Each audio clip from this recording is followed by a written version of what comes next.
ਅੱਜ ਦੇ ਸਤਸੰਗ ਦੀ ਸ਼ੁਰੂਆਤ ਅਸੀਂ ਬਾਬਾ ਫਰੀਦ ਜੀ ਦੇ ਇੱਕ ਸ਼ਬਦ ਤੋਂ ਕਰਾਂਗੇ, ਕਿਉਂਕਿ ਇਹ ਸ਼ਬਦ ਇਸ਼ਾਰਾ ਕਰਦਾ ਹੈ ਕਿ ਅਗਰ ਅਸੀਂ ਆਪਣੀ ਜ਼ਿੰਦਗੀ ਨੂੰ, ਆਪਣੇ ਜੀਵਨ ਨੂੰ ਸਫਲ ਬਣਾਉਣਾ ਹੈ ਤਾਂ ਅਸੀਂ ਆਪਣੇ ਜੀਵਨ ਨੂੰ, ਆਪਣੀ ਜ਼ਿੰਦਗੀ ਨੂੰ ਕਿਸ ਚੀਜ਼ ਨਾਲ ਜੁੜ ਕੇ, ਕਿਸ ਚੀਜ਼ ਨੂੰ ਪ੍ਰਾਪਤ ਕਰਕੇ ਸਫਲ ਬਣਾ ਸਕਦੇ ਹਾਂ। ਸਾਡੇ ਜੀਵਨ ਦੀ ਸੰਪੂਰਨਤਾ ਕਿਸ ਚੀਜ਼ ਵਿੱਚ ਹੈ, ਜਾਂ ਸਾਨੂੰ ਅਗਰ ਉਸ ਪ੍ਰਮਾਤਮਾ ਨੇ, ਉਸ ਮਾਲਿਕ ਨੇ, ਉਸ ਪ੍ਰਭੂ ਨੇ ਜ਼ਿੰਦਗੀ ਦਿੱਤੀ ਹੈ, ਜੀਵਨ ਦਿੱਤਾ ਹੈ, ਤਾਂ ਜੀਵਨ 'ਚ ਇਨਸਾਨ ਦਾ ਮਕਸਦ ਕੀ ਹੈ? ਕਿਉਂਕਿ ਕਈ ਵਾਰ ਇਨਸਾਨ ਕਹਿੰਦਾ ਜੀਵਨ ਦਾ ਮਕਸਦ ਕੀ ਹੈ, ਕਿਸ ਵਾਸਤੇ ਜੀਵਨ ਮਿਲਿਆ ਹੈ। ਹੁਣ ਇੱਕ ਸ਼ਬਦ ਦੇ ਅੰਦਰ, ਇੱਕ ਸ਼ਲੋਕ ਦੇ ਅੰਦਰ ਹੀ ਬਾਬਾ ਫਰੀਦ ਇਹ ਹਰ ਚੀਜ਼ ਦਾ ਜਵਾਬ ਦੇ ਰਹੇ ਹੈ ਕਿ ਇਨਸਾਨ ਨੂੰ ਅਗਰ ਜ਼ਿੰਦਗੀ ਮਿਲੀ ਹੈ ਤਾਂ ਕਿਸ ਵਾਸਤੇ ਮਿਲੀ ਹੈ, ਔਰ ਇਨਸਾਨ ਅਗਰ ਜੀਵਨ ਨੂੰ ਖੁਸ਼ੀਆਂ, ਆਨੰਦ ਨਾਲ ਭਰਪੂਰ ਕਰਨਾ ਚਾਹੁੰਦਾ ਹੈ ਤਾਂ ਕਿਹੜੀ ਚੀਜ਼ ਨੂੰ ਹਾਸਿਲ ਕਰਕੇ, ਪ੍ਰਾਪਤ ਕਰਕੇ ਇਨਸਾਨ ਆਪਣੇ ਜੀਵਨ ਨੂੰ ਸਫਲ ਬਣਾ ਸਕਦਾ ਹੈ, ਆਨੰਦ ਨਾਲ ਭਰਪੂਰ ਕਰ ਸਕਦਾ ਹੈ, ਆਨੰਦ ਨੂੰ ਹਾਸਿਲ ਕਰ ਸਕਦਾ ਹੈ। ਉਹ ਕਿਹੜੀ ਚੀਜ਼ ਹੈ? ਸੋ ਅਸੀਂ ਬਾਬਾ ਫਰੀਦ ਦਾ ਉਹ ਸ਼ਬਦ ਦਸੀਏ ਜਾਂ ਬਾਬਾ ਫਰੀਦ ਦੀ ਬਾਣੀ ਦੀ ਤਰਫ ਚਲੀਏ। ਉਸ ਤੋਂ ਪਹਿਲਾਂ ਅਸੀਂ ਤੁਹਾਨੂੰ ਇੱਕ ਛੋਟਾ ਜਿਹਾ ਸਵਾਲ ਪੁੱਛਣਾ ਚਾਹਾਂਗੇ। ਹੁਣ ਉਸ ਸਵਾਲ ਦਾ ਜਵਾਬ ਤੁਸੀਂ ਦੇਣਾ ਸਾਨੂੰ। ਤਿਆਰ ਹੋ? ਕਿ ਸਵਾਲ ਇਹ ਹੈ ਕਿ ਅਗਰ ਕੋਈ ਤੁਹਾਨੂੰ ਪੁੱਛੇ ਪ੍ਰਮਾਤਮਾ ਕਿੱਥੇ ਹੈ, ਪ੍ਰਭੂ ਕਿੱਥੇ ਹੈ, ਤਾਂ ਤੁਹਾਡਾ ਕੀ ਜਵਾਬ ਹੋਏਗਾ? ਕਿ ਪ੍ਰਮਾਤਮਾ ਕਿੱਥੇ ਹੈ, ਪ੍ਰਭੂ ਕਿੱਥੇ ਹੈ? ਕੀ ਜਵਾਬ ਹੋਏਗਾ ਤੁਹਾਡਾ? ਕਿ ਅਗਰ ਉਸ ਪ੍ਰਮਾਤਮਾ ਨੂੰ ਪਾਣਾ ਹੋਵੇ, ਉਸ ਪ੍ਰਮਾਤਮਾ ਨਾਲ ਮੁਲਾਕਾਤ ਕਰਨੀ ਹੋਵੇ ਤਾਂ ਕਿੱਥੇ ਹੋਏਗੀ? ਯਾਨੀ ਪ੍ਰਮਾਤਮਾ ਕਿੱਥੇ ਹੈ, ਔਰ ਅਗਰ ਉਹਨੂੰ ਮਿਲਣਾ ਹੋਵੇ, ਉਹਨੂੰ ਪ੍ਰਾਪਤ ਕਰਨਾ ਹੋਵੇ ਤਾਂ ਉਹਦੇ ਨਾਲ ਮੁਲਾਕਾਤ ਕਿੱਥੇ ਹੋਏਗੀ? ਹੁਣ ਜਵਾਬ ਦਿਓ ਸਾਨੂੰ, ਦੱਸੋ ਪ੍ਰਮਾਤਮਾ ਕਿੱਥੇ ਹੈ?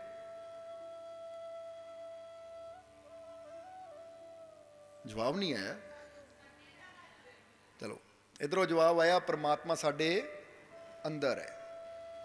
ਹੁਣ ਇਹ ਵੀ ਦੱਸੋ ਕਿ ਜੇ ਪ੍ਰਮਾਤਮਾ ਨਾਲ ਮੁਲਾਕਾਤ ਹੋਣੀ ਹੈ ਤਾਂ ਉਹ ਕਿੱਥੇ ਹੋਏਗੀ? ਕਿੱਥੇ ਹੋਏਗੀ? ਸਾਡੇ ਪਰਮਾਤਮਾ ਨਾਲ ਜਦ ਵੀ ਮੁਲਾਕਾਤ ਹੋਣੀ ਹੈ ਤਾਂ ਦੱਸਿਆ ਸਾਡੇ ਅੰਦਰੋਂ ਹੋਣੀ ਹੈ, ਔਰ ਇਧਰੋਂ ਜਵਾਬ ਆਇਆ ਕਿ ਗੁਰੂ ਦੇ ਚਰਨਾਂ ਨਾਲ ਜੁੜ ਕੇ ਹੀ ਹੋਣੀ ਹੈ। ਸੋ ਇਹ ਦੋ ਤਿੰਨ ਚੀਜ਼ਾਂ, ਦੋ ਸਵਾਲ ਜਿਹੜੇ ਹੈ ਇਹ ਬੜੇ ਸਮਝਣ ਵਾਲੇ ਹੈ। ਹੁਣ ਇੱਕ ਇਨਸਾਨ ਕਹਿੰਦਾ ਪ੍ਰਮਾਤਮਾ ਸਾਡੇ ਅੰਦਰ ਹੈ, ਕੀ ਉਹ ਠੀਕ ਹੈ? ਔਰ ਇੱਕ ਇਨਸਾਨ ਕਹਿੰਦਾ ਹੈ ਪ੍ਰਮਾਤਮਾ ਕਿਤੇ ਬਾਹਰ ਹੈ, ਕੀ ਉਹ ਠੀਕ ਹੈ? ਜਦੋਂ ਕੋਈ ਇਨਸਾਨ ਕਵੇ ਪ੍ਰਮਾਤਮਾ ਸਾਡੇ ਅੰਦਰ ਹੈ, ਅਸੀਂ ਕਹਾਂਗੇ ਉਹ ਵੀ ਗਲਤ ਹੈ। ਤਾਂ ਜਦੋਂ ਕੋਈ ਇਨਸਾਨ ਕਵੇ ਪ੍ਰਮਾਤਮਾ ਬਾਹਰ ਹੈ, ਕਿਤੇ ਮੰਦਿਰ 'ਚ ਹੈ, ਮਸਜਿਦ 'ਚ ਹੈ, ਕਿਤੇ ਮੱਕੇ ਹੈ, ਤੀਰਥਾਂ ਤੇ ਹੈ, ਜੰਗਲਾਂ 'ਚ ਹੈ, ਤਾਂ ਉਹ ਵੀ ਗਲਤ ਹੈ। ਫਿਰ ਸਹੀ ਕੌਣ ਹੈ? ਸਹੀ ਤਾਂ ਉਹੀ ਹੋਏਗਾ ਜਿਹੜਾ ਕਹੇਗਾ ਪ੍ਰਮਾਤਮਾ ਮੇਰੇ ਅੰਦਰ ਵੀ ਹੈ ਤਾਂ ਪ੍ਰਮਾਤਮਾ ਬਾਹਰ ਵੀ ਹੈ, ਹਰ ਜਗ੍ਹਾ ਉਹੀ ਤਾਂ ਹੈ।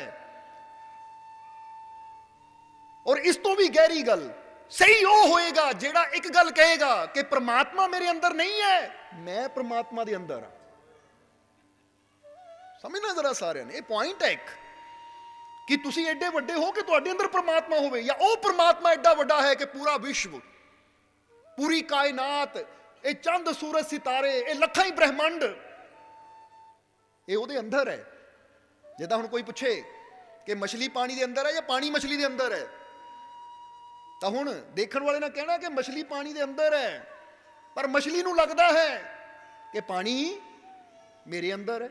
ਪਰ ਜਦੋਂ ਉਹਨੂੰ ਬਾਹਰ ਕੱਢ ਕੇ ਰੱਖਿਆ ਜਾਂਦਾ ਤਾਂ ਫਿਰ ਪਤਾ ਲੱਗਦਾ ਹੈ, ਜਦੋਂ ਤੜਫਦੀ ਹੈ, ਕਿ ਮੈਂ ਪਾਣੀ ਦੇ ਅੰਦਰ ਸੀ, ਹੁਣ ਉਹ ਮੇਰੇ ਤੋਂ ਜੁਦਾ ਹੋਇਆ ਤਾਂ ਹੁਣ ਮੈਨੂੰ ਪਤਾ ਲੱਗਾ ਕਿ ਮੈਂ ਉਹਦੇ ਅੰਦਰ ਸੀ ਤਾਂ ਮੇਰਾ ਜੀਵਨ ਸੀ, ਤਾਂ ਜੇ ਹੁਣ ਮੈਨੂੰ ਬਾਹਰ ਕੱਢਿਆ ਤਾਂ ਮੈਂ ਕਿੱਦਾਂ ਤੜਫ ਰਹੀ ਹਾਂ। ਸੋ ਇਸ ਚੀਜ਼ ਨੂੰ ਥੋੜਾ ਸਮਝਣਾ ਕਿ ਜਦੋਂ ਪ੍ਰਮਾਤਮਾ ਦੀ ਗੱਲ ਆਉਂਦੀ ਹੈ, ਪ੍ਰਭੂ ਦੀ ਗੱਲ ਆਉਂਦੀ ਹੈ ਕਿ ਪ੍ਰਮਾਤਮਾ ਕਿੱਥੇ ਹੈ, ਤਾਂ ਫਿਰ ਇਨਸਾਨ ਇੱਕੋ ਹੀ ਗੱਲ ਕਹਿ ਸਕਦਾ ਹੈ ਕਿ ਪ੍ਰਮਾਤਮਾ ਕਿੱਥੇ ਹੈ। ਕੋਈ ਪੁੱਛੇ ਨਾ ਪ੍ਰਮਾਤਮਾ ਅੰਦਰ ਹੈ, ਬਾਹਰ ਹੈ, ਕਿੱਥੇ ਹੈ? ਉਹ ਹਰ ਜਗ੍ਹਾ ਉਹੀ ਤਾਂ ਹੈ। ਅਸੀਂ ਜਿੰਨੇ ਵੀ ਹਾਂ ਉਹਦੇ ਅੰਦਰ ਹੀ ਤਾਂ ਹਾਂ, क्योंकि दिल जिससे जिंदा है वो तमन्ना तुम ही तो हो, हम जिसमें बस रहे हैं वो दुनिया तुम ही तो हो। हर जगह वही तो है, हर जगह वही है। हुण सब तो मेन पॉइंट जिसनों असी समझना है ਕਿ ਫਰਜ਼ ਕਰੋ ਜੇ ਪ੍ਰਮਾਤਮਾ ਦੇ ਅੰਦਰ ਅਸੀਂ ਆ ਜਾਂ ਪ੍ਰਮਾਤਮਾ ਸਾਡੇ ਅੰਦਰ ਹੈ, ਕਿਉਂਕਿ ਅੰਦਰ ਵੀ ਹੈ ਉਹ ਬਾਹਰ ਵੀ ਹੈ, ਹਰ ਜਗ੍ਹਾ ਉਹੀ ਹੈ। ਜਿੱਦਾਂ ਤੁਸੀਂ ਦੇਖਦੇ ਹੋ ਨਾ ਕਿ ਰਸਮਲਾਈ ਹੁੰਦੀ ਹੈ, ਹੁਣ ਜਦੋਂ ਰਸਮਲਾਈ ਨੂੰ ਅਸੀਂ ਖਾਂਦੇ ਹਾਂ ਤਾਂ ਦੇਖਦੇ ਹਾਂ ਉਹਦੇ 'ਚ ਰਸਗੁੱਲੇ ਟਾਈਪ ਹੁੰਦਾ ਹੈ। ਹੁਣ ਜਦੋਂ ਹੁੰਦਾ ਹੈ ਤਾਂ ਰਸ ਉਹਦੇ ਬਾਹਰ ਵੀ ਹੁੰਦਾ ਤੇ ਰਸ ਉਹਦੇ ਅੰਦਰ ਵੀ ਹੁੰਦਾ ਹੈ। ਅਸੀਂ ਇਹ ਨਹੀਂ ਕਹਿ ਸਕਦੇ ਰਸ ਦੇ ਅੰਦਰ ਹੈ ਜਾਂ ਬਾਹਰ, ਜਦੋਂ ਰਸ 'ਚ ਹੁੰਦੀ ਹੈ ਕਿ ਅੰਦਰ ਵੀ ਹੈ ਬਾਹਰ ਵੀ ਹੈ। ਬਸ ਇਹੀ ਹਾਲਤ ਹੈ, ਪ੍ਰਮਾਤਮਾ ਸਾਡੇ ਅੰਦਰ ਵੀ ਹੈ ਸਾਡੇ ਬਾਹਰ ਵੀ ਹੈ। ਹੁਣ ਇਹ ਤੁਸੀਂ ਮੰਨਦੇ ਹੋ ਕਿ ਪ੍ਰਮਾਤਮਾ ਸਾਡੇ ਅੰਦਰ ਹੈ, ਸਮਝਦੇ ਹੋ ਕਿ ਨਹੀਂ, ਜਾਂ ਪ੍ਰਮਾਤਮਾ ਹਰ ਜਗ੍ਹਾ ਹੈ ਜਾਂ ਅਸੀਂ ਪ੍ਰਮਾਤਮਾ ਦੇ ਅੰਦਰ ਹੈ। ਪਰ ਹੁਣ ਗੱਲ ਜਦੋਂ ਆਉਂਦੀ ਹੈ ਪ੍ਰਮਾਤਮਾ ਦੇ ਨਾਲ ਮੁਲਾਕਾਤ ਦੀ, ਕਿ ਅਸੀਂ ਉਸ ਨਾਲ ਮੁਲਾਕਾਤ ਕਰਨੀ ਹੈ ਜਾਂ ਉਸ ਆਨੰਦ ਨੂੰ ਪਾਣਾ ਹੈ, ਤਾਂ ਫਿਰ ਉਹ ਕਿੱਥੇ ਹੋਏਗਾ, ਉਹ ਮੁਲਾਕਾਤ ਕਿੱਥੇ ਹੋਏਗੀ, ਉਹ ਆਨੰਦ ਕਿੱਥੋਂ ਹਾਸਲ ਹੋਏਗਾ। ਤਾਂ ਇਹ ਗੱਲ ਯਾਦ ਰੱਖਣੀ ਕਿ ਅਸੀਂ ਪ੍ਰਮਾਤਮਾ ਅੰਦਰ ਆ, ਪਰ ਜੇ ਅਸੀਂ ਉਸ ਪ੍ਰਮਾਤਮਾ ਦੇ ਆਨੰਦ ਨੂੰ ਪਾਣਾ ਹੈ, ਉਸ ਪ੍ਰਭੂ ਨੂੰ ਪਾਣਾ ਹੈ, ਤਾਂ ਉਸ ਪ੍ਰਭੂ ਨੂੰ ਪਾਣ ਵਾਸਤੇ ਜਾਂ ਉਸ ਪ੍ਰਭੂ ਦੇ ਆਨੰਦ ਨੂੰ ਹਾਸਲ ਕਰਨ ਵਾਸਤੇ ਸਾਨੂੰ ਆਪਣੇ ਅੰਦਰ ਉਤਰਨਾ ਪਏਗਾ। ਕਿਉਂਕਿ ਜਦੋਂ ਉਹਦੇ ਨਾਲ ਮੁਲਾਕਾਤ ਕਰਨੀ ਹੈ ਨਾ, ਉਹ ਤੁਹਾਡੇ ਅੰਦਰ ਵਸਦਾ ਹੈ। ਜਦ ਵੀ ਮੁਲਾਕਾਤ ਹੋਣੀ ਹੈ ਤੁਹਾਨੂੰ ਆਪਣੇ ਅੰਦਰੋਂ ਹੋਣੀ ਹੈ। ਇਸੇ ਲਈ ਇਹ ਗੱਲ ਫਿਰ ਸਮਝ ਲੈਣਾ ਅੱਛੀ ਤਰ੍ਹਾਂ ਕਿ ਅੰਦਰ ਬਾਹਰ ਹਰ ਜਗ੍ਹਾ ਉਹੀ ਹੈ, ਪਰ ਜਦੋਂ ਗੱਲ ਆਣੀ ਹੈ ਉਹਨੂੰ ਪਾਣ ਦੀ, ਉਹਨੂੰ ਹਾਸਲ ਕਰਨ ਦੀ, ਤਾਂ ਫਿਰ ਬੇਸ਼ੱਕ ਹਰ ਜਗ੍ਹਾ ਉਹ ਹੋਵੇ, ਪਰ ਅਸੀਂ ਉਹਨੂੰ ਬਾਹਰੋਂ ਨਹੀਂ ਪਾ ਸਕਦੇ। ਜਦ ਵੀ ਉਹਦੀ ਝਲਕ ਮਿਲਣੀ ਹੈ, ਜਦ ਵੀ ਉਸ ਆਨੰਦ ਨੂੰ ਅਸੀਂ ਪਾਣਾ ਹੈ, ਤਾਂ ਸਾਡੇ ਅੰਦਰ ਹੀ ਹੈ। ਮੁਲਾਕਾਤ ਜਦ ਵੀ ਹੋਏਗੀ ਕਿੱਥੋਂ ਹੋਏਗੀ, ਅੰਦਰੋਂ ਹੋਏਗੀ। ਹੁਣ ਇੱਥੇ ਇੱਕ ਚੀਜ਼ ਗੌਰ ਕਰਨ ਵਾਲੀ ਹੈ ਕਿ ਜੇ ਪ੍ਰਮਾਤਮਾ ਸਾਡੇ ਅੰਦਰ ਹੈ ਔਰ ਮੁਲਾਕਾਤ ਵੀ ਅੰਦਰੋਂ ਹੀ ਉਸ ਦੇ ਨਾਲ ਹੋਣੀ ਹੈ, ਤਾਂ ਫਿਰ ਇੱਥੇ ਤੁਸੀਂ ਆਪਣੇ ਆਪ ਤੋਂ ਇੱਕ ਸਵਾਲ ਪੁੱਛੋ ਆਪਣੇ ਆਪ ਤੋਂ ਸਵਾਲ ਕਿ ਜੇ ਪ੍ਰਮਾਤਮਾ ਮੇਰੇ ਅੰਦਰ ਹੈ ਔਰ ਮੁਲਾਕਾਤ ਵੀ ਅੰਦਰੋਂ ਹੀ ਉਸ ਦੇ ਨਾਲ ਹੋਣੀ ਹੈ, ਤਾਂ ਫਿਰ ਐਸੀ ਮੇਰੇ ਅੰਦਰ ਕਿਹੜੀ ਕਮੀ ਹੈ ਜਿਹੜੀ ਹਾਲੇ ਤੱਕ ਉਹਦੇ ਨਾਲ ਮੁਲਾਕਾਤ ਨਹੀਂ ਹੋਈ। ਇਹ ਮੇਨ ਪੁਆਇੰਟ ਹੈ, ਸਮਝਦੇ ਹੋ ਕਿ ਨਹੀਂ।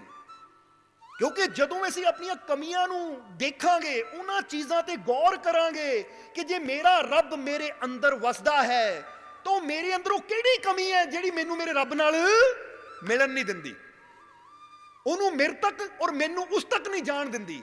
ਉਹ ਕਿਹੜੀ ਮੇਰੀ ਕਮੀ ਹੈ ਜੋ ਮੈਨੂੰ ਰੱਬ ਤੋਂ ਔਰ ਰੱਬ ਨੂੰ ਮੇਰੇ ਤੋਂ ਜੁਦਾ ਕਰਕੇ ਬੈਠੀ ਹੈ। ਕਿਉਂਕਿ ਹਾਲੇ ਤੱਕ ਜੁਦਾ ਹੀ ਹੈ ਨਾ, ਠੀਕ ਹੈ, ਉਹ ਜੁਦਾ ਨਹੀਂ ਹੈ, ਪਰ ਬੰਦਾ ਤਾਂ ਇਹੀ ਹੈ ਨਾ ਕਿ ਹਾਲੇ ਤੱਕ ਉਹਦੀ ਝਲਕ ਨਹੀਂ ਮਿਲੀ, ਤਾਂ ਕਿਸੇ ਨਾ ਕਿਤੇ ਬੰਦਾ ਆਪਣੇ ਆਪ ਨੂੰ ਉਤੋਂ ਜੁਦਾ ਹੀ ਸਮਝਦਾ ਹੈ। ਜਰਾ ਸਮਝੋ। ਹੁਣ ਜਿਨ੍ਹਾਂ ਨੇ ਉਸ ਨੂੰ ਜਾਣ ਲਿਆ, ਜਿਨ੍ਹਾਂ ਨੇ ਉਸ ਨੂੰ ਸਮਝ ਲਿਆ, ਉਹ ਤਾਂ ਕਹਿੰਦੇ ਕਿ ਰੱਬ ਮੇਰੇ ਤੋਂ ਜੁਦਾ ਨਹੀਂ, ਤਾਂ ਮੈਂ ਰੱਬ ਤੋਂ ਜੁਦਾ ਨਹੀਂ।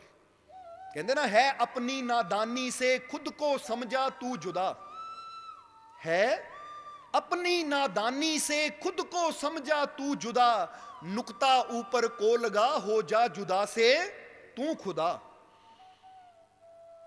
ਹੁਣ ਜੇ ਤੁਹਾਨੂੰ ਅਸੀਂ ਪੁੱਛੀਏ ਕਿ ਤੁਹਾਨੂੰ ਅੰਦਰੋਂ ਪ੍ਰਮਾਤਮਾ ਦੀ ਝਲਕ ਮਿਲੀ, ਉਸ ਆਨੰਦ ਦੀ ਝਲਕ ਮਿਲੀ, ਤਾਂ ਬਹੁਤ ਜੀਵਾਂ ਦਾ ਜਵਾਬ ਹੋਏਗਾ ਨਹੀਂ।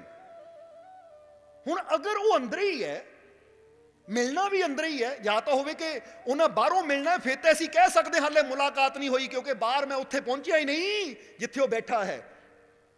ਸਮਝਦੇ ਹੋ ਕਿ ਨਹੀਂ, ਕਿ ਹਾਲੇ ਤੱਕ ਮੈਂ ਉੱਥੇ ਪਹੁੰਚਿਆ ਨਹੀਂ। ਜਿੱਦਾਂ ਕੋਈ ਪੁੱਛੇ, ਹਾਂ ਵੀ ਫਲਾਣੇ ਰਿਸ਼ਤੇਦਾਰ ਨੂੰ ਮਿਲਿਆ, ਨਹੀਂ, ਕਦੀ ਉਹਦੇ ਕੋਲ ਜਾਣ ਦਾ ਟਾਈਮ ਨਹੀਂ ਲੱਗਾ। ਜਦੋਂ ਟਾਈਮ ਲੱਗੇਗਾ ਜਾਵਾਂਗੇ, ਉਹਨੂੰ ਮਿਲ ਕੇ ਆਵਾਂਗੇ। ਇਹਦਾ ਮਤਲਬ ਰਿਸ਼ਤੇਦਾਰ ਕਿਤੇ ਕਿਸੇ ਪਿੰਡ ਕਿਸੇ ਸ਼ਹਿਰ 'ਚ ਰਹਿੰਦਾ ਹੈ, ਹੁਣ ਸਾਨੂੰ ਟਾਈਮ ਲੱਗੇਗਾ, ਉਹਦੇ ਕੋਲ ਜਾਵਾਂਗੇ, ਮਿਲ ਕੇ ਆਵਾਂਗੇ।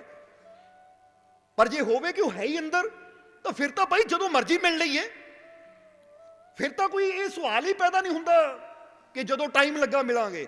ਜਿਹੜੀ ਚੀਜ਼ ਅੰਦਰ ਹੈ, ਫਿਰ ਉਹਦੇ ਨਾਲ ਤਾਂ ਹਰ ਪਲ ਮੁਲਾਕਾਤ ਹੋਣੀ ਚਾਹੀਦੀ ਹੈ, ਉਹਦੇ ਨਾਲ ਤਾਂ ਹਰ ਪਲ ਗੁਫ਼ਤਗੂ ਹੋਣੀ ਚਾਹੀਦੀ। ਗੁਫ਼ਤਗੂ ਮਤਲਬ ਗੱਲ ਹੋਣੀ ਚਾਹੀਦੀ ਹੈ, ਉਹਦੇ ਨਾਲ ਤਾਂ ਹਰ ਪਲ ਆਮਣੇ ਸਾਹਮਣੇ। ਜਿੱਦਾਂ ਬੰਦਾ ਕਹਿੰਦਾ ਨਾ 24 ਘੰਟੇ ਨਾਲ ਰਹਿੰਦੇ, ਜਿੱਦਾਂ ਪਤੀ ਪਤਨੀ ਇੱਕੋ ਹੀ ਘਰ 'ਚ ਰਹਿੰਦੇ ਹੈ, ਤਾਂ ਉਹਨਾਂ ਦੀ ਮੁਲਾਕਾਤ ਇਹ ਨਹੀਂ ਹੁੰਦੀ ਕਿ ਮਹੀਨੇ ਬਾਅਦ ਹੁੰਦੀ ਹੈ। ਬੇਸ਼ੱਕ ਪਤੀ ਸਵੇਰੇ ਕੰਮ ਤੇ ਜਾਂਦਾ, ਸ਼ਾਮ ਨੂੰ ਤਾਂ ਹੁੰਦੀ ਹੈ ਨਾ, ਹੁੰਦੀ ਹੈ ਕਿ ਨਹੀਂ। ਸਵੇਰੇ ਜਾਣ ਲੱਗੇ ਹੁੰਦੀ ਹੈ, ਪਤਨੀ ਖਾਣਾ ਦਿੰਦੀ, ਪਤੀ ਖਾਂਦਾ ਹੈ, ਫਿਰ ਕੰਮ ਤੇ ਜਾਂਦਾ ਹੈ, ਫਿਰ ਗੱਲਬਾਤ ਵੀ ਫੋਨ ਤੇ ਹੁੰਦੀ ਰਹਿੰਦੀ ਹੈ।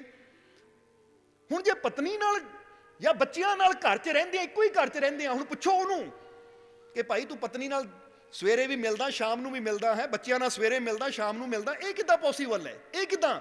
ਲੈ, ਇੱਕੋ ਹੀ ਘਰ 'ਚ ਰਹਿੰਦੇ ਆ ਤਾਂ ਇਹ ਤਾਂ ਹੋਣਾ ਹੀ ਹੈ, ਇਹ ਕੋਈ ਨਾਮੁਮਕਿਨ ਥੋੜੀ ਹੈ। ਜੇ ਇੱਕ ਘਰ 'ਚ ਰਹਿੰਦੇ ਆ ਤਾਂ ਸਵੇਰੇ ਸ਼ਾਮ ਮਿਲ ਲਿਆ ਕੋਈ ਬੜੀ ਗੱਲ ਨਹੀਂ ਹੈ। ਹੁਣ ਇੱਕ ਮਿੱਟੀ ਦੇ ਯਾਨੀ ਇੱਟਾਂ ਪੱਥਰਾਂ ਦੇ ਬਣਾਏ ਘਰ 'ਚ 4 ਮੈਂਬਰ ਰਹਿੰਦੇ ਹੈ, ਉਹ ਸਵੇਰੇ ਸ਼ਾਮ ਮਿਲ ਲੈਂਦੇ ਹੈ, ਤੇ ਅਸੀਂ ਉਹਨੂੰ ਇਹ ਕਹਿੰਦੇ ਕਿ ਕੋਈ ਹੈਰਾਨੀ ਦੀ ਗੱਲ ਨਹੀਂ ਹੈ, ਕਿਉਂਕਿ ਇੱਕੋ ਹੀ ਘਰ 'ਚ ਰਹਿੰਦੇ, ਮੁਲਾਕਾਤ ਤਾਂ ਹੋ ਹੀ ਜਾਂਦੀ ਹੈ। ਤਾਂ ਜਿਹੜਾ ਤੁਹਾਡਾ ਇਹ ਸਰੀਰ ਹੈ, ਇਹਦੇ ਅੰਦਰ 24 ਘੰਟੇ ਪਰਮਾਤਮਾ ਰਹਿੰਦਾ ਹੈ, ਔਰ ਇੰਨੇ ਸਾਲਾਂ 'ਚੋਂ ਇੱਕ ਵਾਰ ਵੀ ਉਹਦੇ ਨਾਲ ਮੁਲਾਕਾਤ ਨਹੀਂ ਹੋਈ, ਕਿੱਡੀ ਹੈਰਾਨੀ ਦੀ ਗੱਲ ਹੈ। ਸੋਚ ਕੇ ਦੇਖੋ। ਅਸੀਂ ਕਹਾਂਗੇ ਜੇ ਇੱਕ ਘਰ 'ਚ ਰਹਿਣ ਵਾਲੇ ਵੀ ਕਹਿਣ ਨਾ ਆਪਾਂ ਹਫ਼ਤੇ ਬਾਅਦ ਮਿਲੇ ਆ, ਠੀਕ ਹੈ ਭਾਈ, ਇੱਕ ਘਰ 'ਚ ਰਹਿੰਦੇ ਹੋ, ਘਰ 'ਚ 4 ਕਮਰੇ ਹੈ, ਹੋ ਸਕਦਾ ਹੈ ਕਿ ਉਹ ਇੱਕ ਕਮਰੇ 'ਚ ਵੜਿਆ ਹੋਵੇ, ਦੂਜਾ ਦੂਜੇ ਕਮਰੇ 'ਚ ਵੜਿਆ ਹੋਵੇ, ਨਾ ਨਿਕਲੇ, ਪਰ ਜਿੱਥੇ ਤੂੰ ਰਹਿੰਦਾ ਹੈ ਉੱਥੇ ਹੀ ਖੁਦਾ ਰਹਿੰਦਾ ਹੈ, ਉਹ ਪ੍ਰਮਾਤਮਾ ਰਹਿੰਦਾ, ਫਿਰ ਵੀ ਤੇਰੀ ਮੁਲਾਕਾਤ ਨਹੀਂ ਹੋਈ। ਕਿੱਡੀ ਹੈਰਾਨੀ ਦੀ ਗੱਲ ਹੈ। ਤੁਸੀਂ ਹੋ ਕਿੱਥੇ? ਸਰੀਰ ਦੇ ਅੰਦਰ ਹੀ ਹੋ ਨਾ, ਤੁਸੀਂ ਕਿਤੇ ਬਾਹਰ ਥੋੜੀ ਹੋ। ਜ਼ਰਾ ਹੁਣ ਮਹਿਸੂਸ ਕਰੋ, ਬੰਦਾ ਕਹਿੰਦਾ ਮੇਰਾ ਸਰੀਰ, ਇਹ ਮੇਰਾ ਹੱਥ, ਇਹ ਮੇਰਾ ਸਿਰ, ਕਹਿੰਦੇ ਹੋ ਕਿ ਨਹੀਂ? ਹੁਣ ਪਰਮਾਤਮਾ ਕਿੱਥੇ ਹੈ? ਇਹਦੇ ਅੰਦਰ ਹੀ ਹੈ, ਕਿਤੇ ਬਾਹਰ ਹੈ? ਹੁਣ ਜੇ ਤੁਸੀਂ ਅੰਦਰ ਹੋ, ਪਰਮਾਤਮਾ ਵੀ ਅੰਦਰ ਹੈ, ਫਿਰ ਵੀ ਇੰਨੇ ਸਾਲਾਂ ਤੋਂ ਕੋਈ 30 ਸਾਲ ਦਾ ਹੋ ਗਿਆ, ਕੋਈ 35 ਸਾਲ ਦਾ ਹੋ ਗਿਆ, ਕੋਈ 70 ਸਾਲ ਦਾ ਹੋ ਗਿਆ, ਕੋਈ 18 ਦਾ ਹੋਏਗਾ, ਕੋਈ 22 ਦਾ ਹੋਏਗਾ, ਯਾਨੀ ਆਪਣੀ ਆਪਣੀ ਏਜ ਦੇ ਹਿਸਾਬ ਨਾਲ ਜਿੰਨੀ ਵੀ ਉਹਦੀ ਉਮਰ ਹੈ। ਉਹ ਕਮਾਲ ਦੀ ਗੱਲ ਹੈ, ਜਿਸ ਸਰੀਰ ਅੰਦਰ ਤੇਰੀ ਸੁਰਤੀ ਰਹਿੰਦੀ ਹੈ, ਆਤਮਾ ਰਹਿੰਦੀ ਹੈ, ਉਹਦੇ ਅੰਦਰ ਹੀ ਪਰਮਾਤਮਾ ਰਹਿੰਦਾ, ਔਰ ਹਾਲੇ ਤੱਕ ਇੱਕ ਵਾਰ ਵੀ ਉਹਨੂੰ ਮਿਲਿਆ ਨਹੀਂ। ਕਿੱਡੀ ਬੜੀ ਗੱਲ ਹੈ ਇਹ।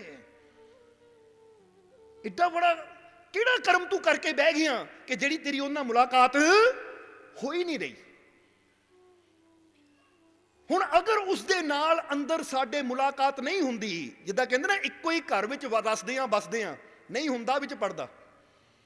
ਇੱਕ ਘਰ 'ਚ ਰਹਿੰਦੇ ਆ, ਪਰਦਾ ਨਹੀਂ ਹੋਣਾ ਚਾਹੀਦਾ, ਪਰ ਫਿਰ ਵੀ ਜੇ ਪਰਦਾ ਹੈ ਤਾਂ ਹੁਣ ਅਸੀਂ ਇਹੀ ਸਮਝਣਾ ਹੈ ਕਿ ਪਰਦਾ ਕਿਸ ਚੀਜ਼ ਦਾ ਹੈ, ਕਿਉਂਕਿ ਪ੍ਰਮਾਤਮਾ ਦੀ ਤਰਫੋਂ ਕੋਈ ਪਰਦੇ ਨਹੀਂ ਹੁੰਦੇ। ਜਦ ਵੀ ਪਰਦੇ ਖੜੇ ਕਰ ਦਿੰਦੇ ਆ ਤੇ ਇਨਸਾਨ ਦੇ ਆਪਣੇ ਹੀ ਕਰਮ ਖੜੇ ਕਰ ਦਿੰਦੇ ਪਰਦੇ। ਇਹ ਵਿਚਾਰ ਕਰਨਾ ਥੋੜਾ ਜਿਹਾ। ਇਸ ਲਈ ਤਾਂ ਹੀ ਕਿਹਾ, ਜੇ ਸਵਾਲ ਪੁੱਛਾਂਗੇ ਨਾ ਆਪਣੇ ਆਪ ਨੂੰ ਤਾਂ ਫੇਰ ਹੀ ਉਹਦਾ ਜਵਾਬ ਲੱਭਣ ਦੀ ਕੋਸ਼ਿਸ਼ ਵੀ ਕਰਾਂਗੇ। ਤਾਂ ਜੇ ਸਵਾਲ ਹੀ ਕਦੀ ਨਾ ਪੁੱਛੀਏ ਤਾਂ ਫਿਰ ਬੰਦਾ ਕਦੀ ਉਹਦਾ ਹੱਲ ਵੀ ਨਹੀਂ ਲੱਭਦਾ, ਜਵਾਬ ਵੀ ਨਹੀਂ ਲੱਭਦਾ, ਔਰ ਜੇ ਜਵਾਬ ਨਹੀਂ ਲੱਭੇਗਾ ਤਾਂ ਜਵਾਬ ਕਦੀ ਮਿਲਣਾ ਵੀ ਨਹੀਂ ਹੈ। ਸਮਝਦੇ ਹੋ ਕਿ ਨਹੀਂ? ਕਿਉਂਕਿ ਜਿਸ ਚੀਜ਼ ਦਾ ਬੰਦੇ ਨੂੰ ਸਵਾਲ ਪੁੱਛਿਆ ਜਾਂਦਾ ਹੈ, ਜੇ ਬੰਦੇ ਨੂੰ ਸਵਾਲ ਦਾ ਨਾ ਪਤਾ ਹੋਵੇ ਤਾਂ ਬੰਦਾ ਪੂਰੀ ਕੋਸ਼ਿਸ਼ ਕਰਦਾ ਹੈ ਕਿ ਇਹਦਾ ਜਵਾਬ, ਮੈਂ ਇਹ ਸਵਾਲ ਪੁੱਛ ਲਿਆ, ਹੁਣ ਇਹਦਾ ਜਵਾਬ ਮੈਂ ਤਲਾਸ਼ ਕਰਾਂ। ਔਰ ਇੱਥੇ ਇਹੀ ਸਵਾਲ ਅਸੀਂ ਤੁਹਾਨੂੰ ਪੁੱਛ ਰਹੇ ਹਾਂ ਕਿ ਕੀ ਕਾਰਨ ਹੈ ਕਿ ਤੁਸੀਂ ਵੀ ਅੰਦਰ ਹੋ, ਪਰਮਾਤਮਾ ਵੀ ਅੰਦਰ ਹੈ, ਪਰ ਇੱਕ ਵਾਰ ਵੀ ਤੁਹਾਡੀ ਮੁਲਾਕਾਤ ਨਹੀਂ ਹੋਈ।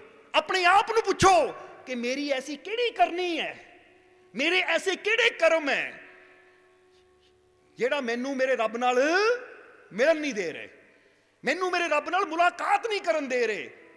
ਔਰ ਮੈਂ ਕਿਹੜੇ ਉਹ ਗੁਣ ਆਪਣੇ ਅੰਦਰ ਪੈਦਾ ਕਰਾਂ, ਕਿਹੜੀਆਂ ਉਹ ਖੂਬੀਆਂ ਆਪਣੇ ਅੰਦਰ ਪੈਦਾ ਕਰਾਂ, ਕਿਹੜੀ ਉਹ ਚੀਜ਼ ਮੈਂ ਆਪਣੇ ਅੰਦਰ ਪੈਦਾ ਕਰਾਂ ਤਾਂ ਕਿ ਮੇਰੀ ਮੁਲਾਕਾਤ ਮੇਰੇ ਅੰਦਰ ਰਹਿਣ ਵਾਲੇ ਮੇਰੇ ਮਾਲਿਕ ਨਾਲ ਹੋ ਸਕੇ। ਮੈਂ ਐਸਾ ਕੀ ਕਰਾਂ?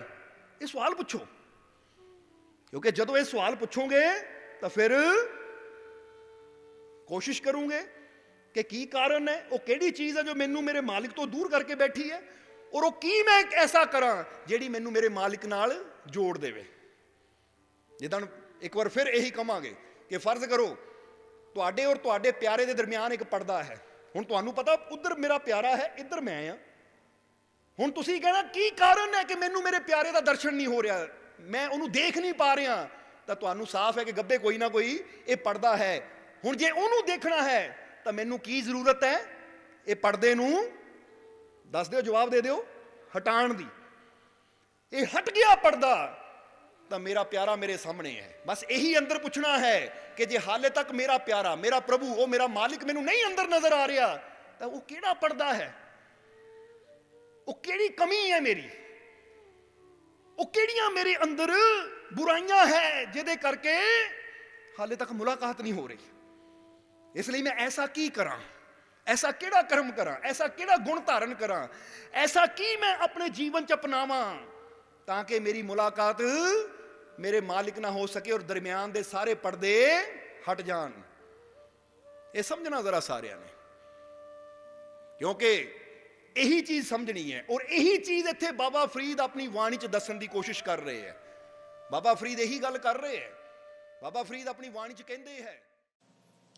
सब्सक्राइब कीजिए सर्व संध्या दरबार कांटिया शरीफ चैनल को और बेल आइकन दबाइए मालिक जी के लेटेस्ट सत्संग की वीडियो को सबसे पहले देखने के लिए।